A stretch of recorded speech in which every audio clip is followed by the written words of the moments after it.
ordinary matter is attractive. Dark energy is repulsive. That's why it's causing an acceleration. This is the show on telly on Rush. It's called How the Universe Works or something, and I was trying to explain how dark energy works at the moment, and then how the universe began with the bang, and everything's moving away from each other and sort of expanding, and that to me doesn't make any sense, because how can the universe begin with a bang when there's nothing before that?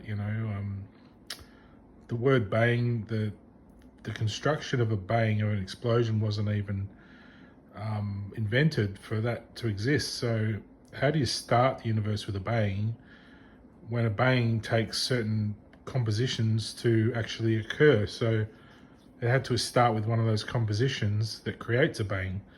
So it started with compositions before a bang, and then there must have been something there to explode to begin with. So it couldn't have started with an explosion. So the universe itself's always been here. It's eternal. It'll never go. It'll never go anywhere else. It's always been here.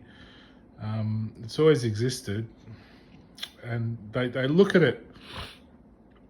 They look at the universe through a lens, and through their eyeballs and through matter. So it looks like it's expanding away from other things, but it's not. It's just you're looking through a lens. You're looking through matter.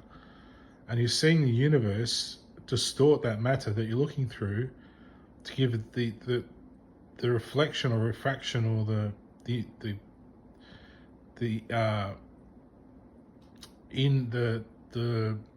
I can't think of the word, the intonation, or what's the word, to give the inclination that things are moving away, that there's somehow been an explosion, everything's moving away. But you got to understand that you're looking through a lens, you're looking through matter, you're looking through space, you're looking through things, at other things that are influencing what you are, and influencing what the lens is, and what your telescope is, and the light itself is influenced by these things. So you're not stationary and looking at everything moving, you're moving as well. So nothing's moving away, you're just moving with it. So there is movement in the universe. Things swap sides. Like at some stage, we'll be at the other side of the universe, where our opposite end, and then once we're finished there, we'll come back to where we were. So that is one thing the universe does do. It very slowly moves from one side to the other, then back again. You've got to understand the totality of the universe in essence as an eternal structure or design that will last forever and has been here forever. But human beings themselves aren't forever, so we don't understand that. We can't understand how it feels to exist forever. We don't know how, because we don't exist forever. Our energy might, our soul or our spirit or something might, but our body itself is designed biologically not to understand the depths of eternity, or the depths of infinity, because it's a secret. You're not meant to know how that works, or how the universe really works.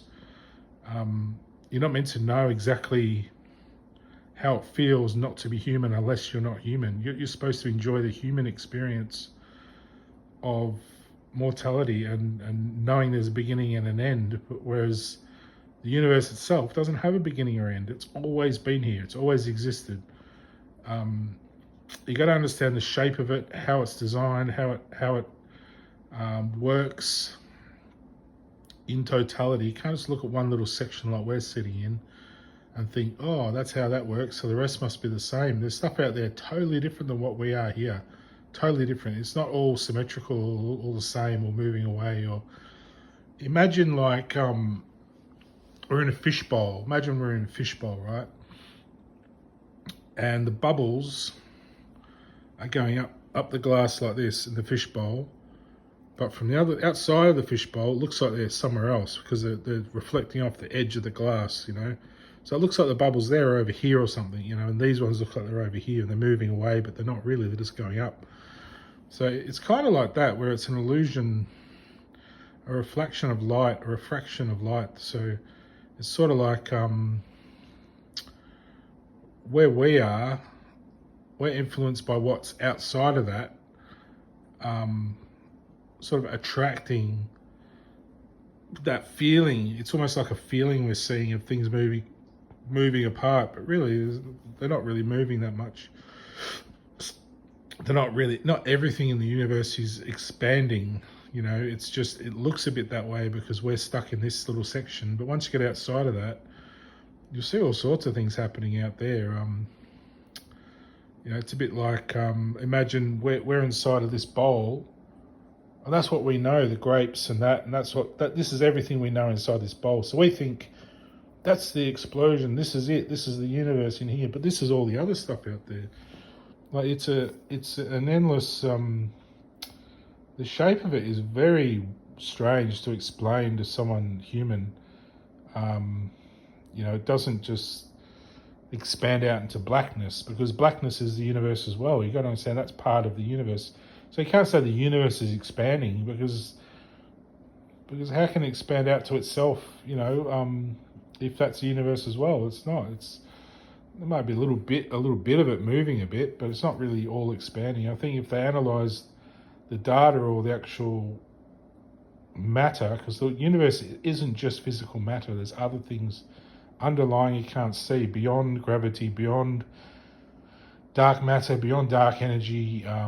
There's other things you can't see. There's a whole other plethora of things, of where things come from too, where things are created from, not just what exists, but where that comes from to exist in this universe, and why it comes from where it does, and how it comes from where it does, and where, you know, the where, why, and how of where planets come from, and where gas is created. And they say it can't be destroyed, but it certainly can. And so there is, you know, it won't be destroyed from a black hole. You know, things will suck into it and grow again. It's like an empty patch where things will grow back. The sun might have gone out, but eventually it will bloom again. So yeah, it's something we as human beings can't ever explain fully without actually becoming the universe itself, because it's not our right to know. We're mortal. How can we possibly understand something that's always been here? It's eternal and infinite, you know. Anyway.